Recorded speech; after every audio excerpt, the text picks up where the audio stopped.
Pretty incredible preparing for your eighth consecutive title defense. I guess, I mean, are there still emotions, nerves, anything, or is it just business as usual for you at this point? As usual, emotion, nerves, everything like on their own place. Fair enough. Obviously everybody's pointing to your last bout in June and saying, oh, maybe there's some weakness there. She's finally showing that she can be beaten. How do you look back to that fight in June? What do you think we saw in that fight? I think it was a good fight, and definitely we are speaking about the top competition, right? Best promotion of mixed martial arts in the world. We're competing all the best athletes. Definitely, you're gonna have to work out a lot, and not every fight can be like easy fight, right? But this is the difference between champion and challenger, because champion, no matter how hard is the fight, will find the way to stay the champion. This is what I show on the fight. No matter how hard it was, yes, it was harder than like maybe previous fight, but still the champion I am. Nice. You've continued to fight the best in the world. Alexa Grasso, amazing boxing skills, good on the feet, I guess. What do you see in her, and where does she stack up in terms of challenges that you faced? Yeah, you said exactly. She is very good in what she's doing. That's why she is a contender for this bout, for this like next my title defense. And yeah, I took everything seriously about her. I know she's good in her striking, but we also cannot forget we are fighting mixed martial arts. So I prepared for everything as usual. And yeah, just be very attentive during the whole fight and be myself and do everything I have to do to win the fight. Nice. And last thing for me, obviously an eighth consecutive defense would be incredible. You're setting women's records, but then you would start getting next to the names like, GSP and Anderson Silva and Demetrius Johnson. Do you look at things like that, and do you want to set records like that before you decide you're done? What else do you have left to check off before you say I've done enough? It's never enough. No matter how much you are doing, it's never enough, because for me, martial arts, it's my life, and I'm not competing for numbers. I'm not competing for like be next to some name or something like that. I do that because I love to do that, and if I do that, I want to be the best. Valentina, over here. In your last few fights, leading up at like the press conferences and the media day, you would say things like, "They all say the same thing. They all talk." But Alexa's been very respectful of you. She praises you at media day. So has it been refreshing to have an opponent that isn't talking? She just respects your skills and wants to challenge herself. This is like I think it's all fighters, they have their own character, right? Alexa, she's Alexa. Other fighters, they're other fighters, and she won't like do things that she never did before, only because someone want to create trash talk or something like that, or more attention for the fight. No, I think this is exactly what this fight game need: characters. If you are like you are, be you are, not be someone else. If someone creating trash talk because he is or she is trash talkers, that's fine. But don't try to play some game that it's not yours. And yeah, I heard like she also mentioned about like everyone has a weak point, something like that. But and she kind of like will figure it out where is this weak point. But I want to say I want to leave a reminder: while you're trying to figure out my weak point, don't forget about your weak point. Don't forget about your fears. I know her fears, I know her weak point, and I will use it in my game. I saw you did some of your camp in Japan, and you did some sumo wrestling, or you were at sumo wrestling. How was that experience? It was amazing. Actually, I didn't do training with the sumo wrestling.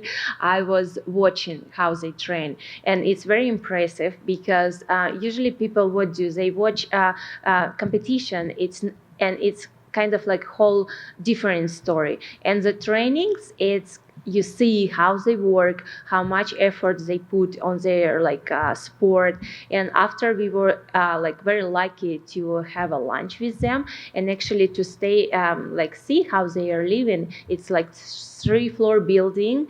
First floor this is like training gym, second and third and one dormitories, and third when they like cook, and they cook by themselves. It's everything about traditions, everything about like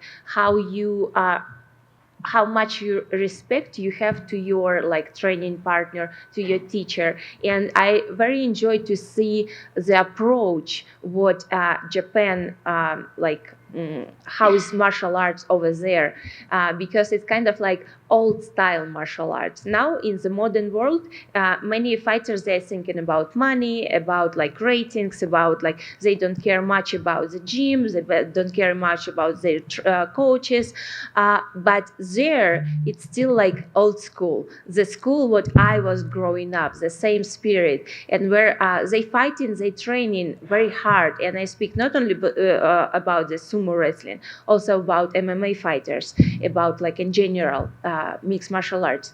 And they're training because they have an idea. They're very dedicated what they are doing.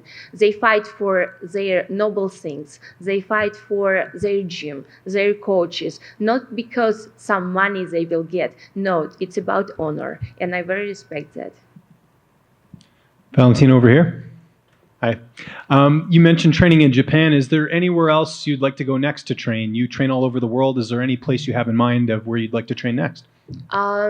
To train next, it's very interesting question, but I don't know about the training. But one of my countries what I really want to visit, India, is calling me a lot and saying, Valentina, when you come to India, and I really want to go there because I think India is a very pretty country. I love to watch Bollywood movies, and recent movies, they are like they are just cool, especially about sport. They're very cool movies.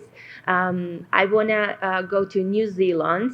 I've been in Australia like a couple years ago, but didn't have a chance to travel to New Zealand. And I think wherever I go, I will train as well.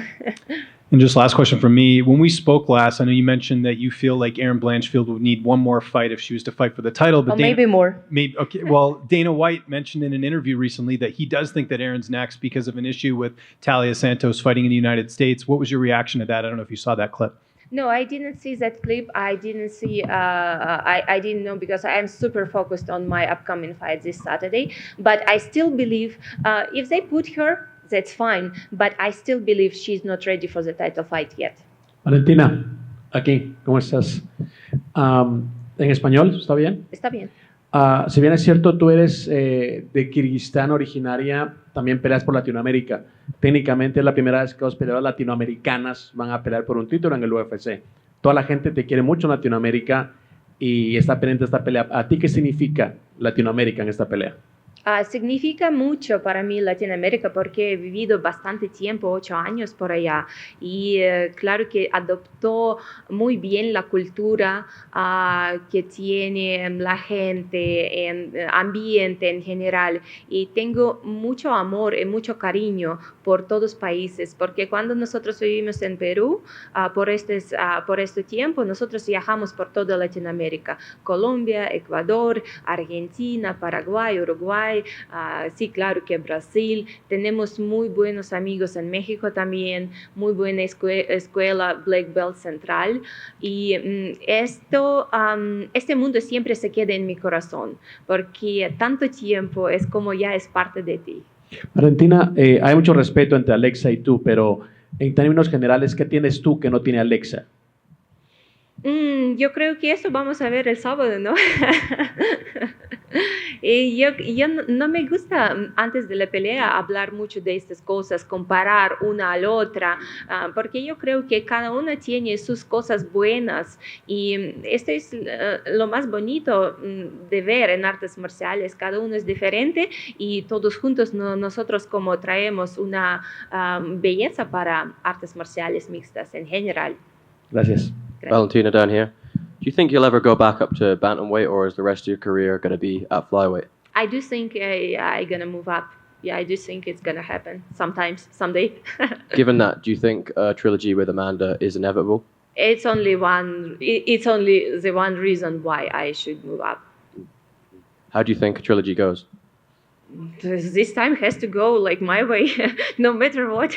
I think I will have to do like everything that I have to do to win the fight because it's kind of like what I expecting from myself. Do you think you're the only person at 135 that can beat Amanda? I am. I will try to do that. Yeah, I think that our like second fight what we had, and I don't think that I lost that fight, and I rewatched it like several times, and I still think it should be like go different way.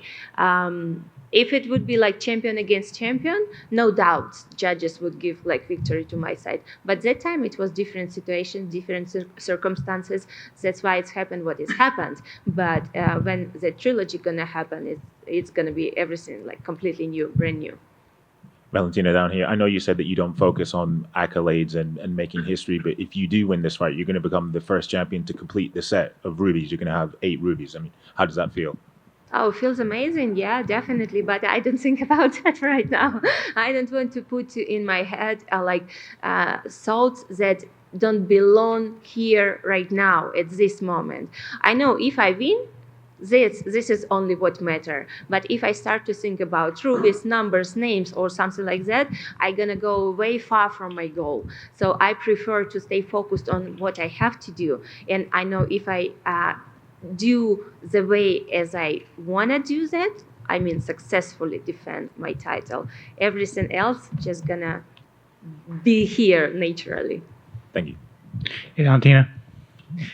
Ren Nakai picked up a big win and called you out, and then you said, if you come to the UFC, get in the top 10, I would like to fight you. Is that a fight? I know that you're focused on Alexa, but is that a fight in the future that you would like to welcome?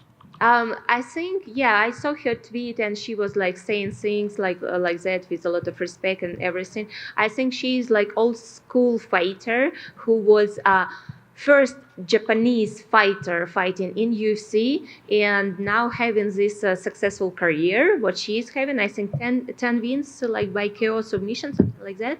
And she deserves to be in UFC, but it doesn't mean that she can like straight jump in here and fight for the title. It doesn't mean. I just say like, yeah, you deserve to be in UFC because you are old school fighter. With her being an old school fighter, is that a name that you would like to put on your resume? I don't know. I never think about like what's collecting names or something like that. But if she can do that, if she can like go back to the UFC, if she can claim up to top 10, it's hardly difficult, I say, because this competition is very hard. If she can do that, why not? Cool. Thank you. Valentina, way over here in the back. Valentina, we always talk about, she must prepare so much to be at the level that she's at and to be as successful as she has. So when you have a fight like your last one that was so competitive and you already trained so much, does it change anything? How do you improve when you already put so much work into being the best? Oh, it's kind of like cool thing about martial arts. You never stop to improve. No matter how successful you are here to be better every single day. And no matter how was successful fight, or what fight it was, there is some things to work on. And after every fight, after successful defense, even more a little bit complicated defense, me, my coach Pavel, my team, we are sitting together, we see what we can add to my game and we work on that. So this process is never stopping for me, so it's kind of like natural for me. I every time looking how to be better. We obviously finally got to see your movie with Halle Berry, Bruised. The fight ends in a draw. Is there a version of the movie where you win the fight? About what? Is there a version of the movie where you win the fight with Halle Berry? What kind of movie you were watching? Or the film? I am winning the fight over there. What kind of movie was you watching? Thank you. Valentina, aquí en español otra vez. La última pelea tuya fue difícil, fue cerrada, fue complicada. ¿Cambiaste algo para esta nueva defensa de tu campeonato? ¿Agregaste algo, quitaste algo, alimentación, parte física, la táctica? No significa que tú tienes que cambiar algo cardinalmente. a pesar que una pelea fue un poquito más complicada que las otras. No estoy pensando que la pelea fue mucho más complicada, porque ¿qué nosotros podremos ver de mi contrincante? Sentar de atrás de mi espalda y solamente esperar cuando pasa el tiempo así y recibiendo todo el damage que yo siempre golpeaba. ¿Qué se puede decir? Sí, tal vez esta decisión fue 2-1, sí, tal vez, pero no creo que fue muy complicada y muy difícil para coordinalmente cambiar algo. No, yo sé que solamente tenía que trabajar igual como yo estoy trabajando, y lo más importante para la pelea que yo tengo este sábado es ser mí misma, trabajar en mis instintos como peleadora, y yo sé que si estoy en una forma de 100%, todo va a salir bien. Y ya una más rapidito. Llevas muchas defensas de tu corona y ganas y ganas y ganas. ¿Hay algún momento en que te aburres, que es lo mismo con lo mismo, que el reto competitivo tuyo dice necesito otra cosa? ¿Te pasa eso por la mente en algún momento o no? No, nada, porque cada pelea es pelea de verdad. Y cuando tú entras al octágono, el frente a ti es un rival que quiere golpearte con toda la fuerza, nunca no puedes estar aburrida, porque los golpes son de verdad. Muchas gracias. Gracias. Valentina in the back. Way back here. The competition in all of the weight classes for the women continues to improve. What are you seeing in the kind of this latest crop of competitors that has improved martial arts for the better, specifically in UFC? I see a lot of progress in competition, yes, and it's like female martial arts, they are on a huge level right now. And I was saying previously that flyweight is going to be the most interesting weight class in female division, and now we finally can see that and people accepting that. I was saying it for years, and now it's when time is passed, people kind of ready to accept it. It was there since the beginning, but now everyone is ready to accept. This is the difference. But yes, definitely the level is huge right now. Now we can see not only style against style, for example, wrestler against striker. No, girls are complete MMA fighter. They fight good in striking, they fight good in wrestling, they fight good in on the ground game. So this is the development of the sport. And MMA, mixed martial arts, is the sport #1 in the whole world right now. Last question for me. Next week in Dallas, ATA will have its spring national championships. What would you say to those young women and young men who are getting ready to head to the mat next week? Just want to wish the best of luck for every single competitor, because sport brings happiness to every person, no matter how what kind of result you can get, win or lose. But this is the part of this magic journey of the sport, and I say. From my experience, and I am in sport this year, celebrating 30 years, I can say exactly this is what makes me happy. Thank you. Good luck to you. Valentina, over here. You're a pretty big betting favorite, as expected at this point, against Alexa this week, and you've been as much of a Sherlock as it gets in the sport. Kind of curious, where your confidence is. Are you still deserving it to be a 5-1 favorite over somebody? I never watched that before the fight. This is the less interesting thing, what it's taking my attention about the odds and everything like that. Because I'm kind of focusing on a real thing, in real when I gonna step inside of the octagon, I gonna face a furious girl what wanna to take what is mine, and I not let her do that things. That's why kind of I'm every time focused on myself and not looking who put me, or because it's kind of you cannot be good for everyone. There is some people say you are good, there is some people say you are bad. So just be honest with yourself. Do what your conscience says to you that this is the right things to do. And this is the most important. If you know that you are doing everything right, this is number one what you have to take in your mind. Perfect. And then obviously your name is about as big as it gets in women's mixed martial arts, and you're fighting on a card with John Jones headlining, obviously the biggest name, or one of the biggest names in the sport. Curious how you think that John Jones-Cyril Gane fight's going to play out. I think it's amazing fight, huge comeback for John Jones, amazing opponent, Cyril Gane, and yeah, it's gonna be just over the roof, the event by itself, because it's not only just about them, it's about whole fight card, and I think it's just amazing. Thank you so much.